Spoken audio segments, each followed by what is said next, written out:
అదే RTV app వార్తల్ని క్షణాల్లో చదివే అవకాశం ఉంటుంది. ఒక న్యూస్ పేపర్, ఒక టెలివిజన్ ఛానల్ మీ చేతుల్లో ఎప్పుడూ ఉంటాయి.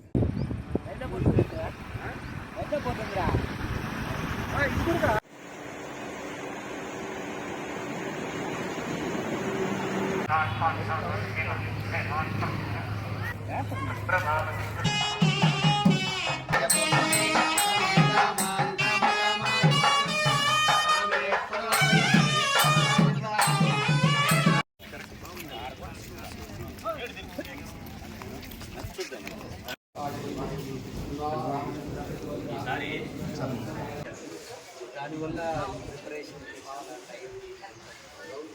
ఏంటంటే గుడిముడికి వెళ్ళే వాళ్ళకి ఎన్నికలైనా జనరల్గా కింద కూడా ఇంకా మామూలుగా లైన్లో కాకుండా దగ్గరికి వెళ్ళి మామూలు పడవాలంటే మనం కింద పే చేస్తాం. అర్థమైంది. మోడల్ ఏం చేస్తామంటే చివరిలో మార్చింది. మరిన్ని వీడియోస్ కోసం ఛానల్ ని సబ్స్క్రైబ్ చేయండి. లేటెస్ట్ అప్డేట్స్ కోసం వాట్సాప్ ఛానల్ ని ఫాలో చేయండి. అండ్ లింక్ డిస్క్రిప్షన్ లో ఉంది.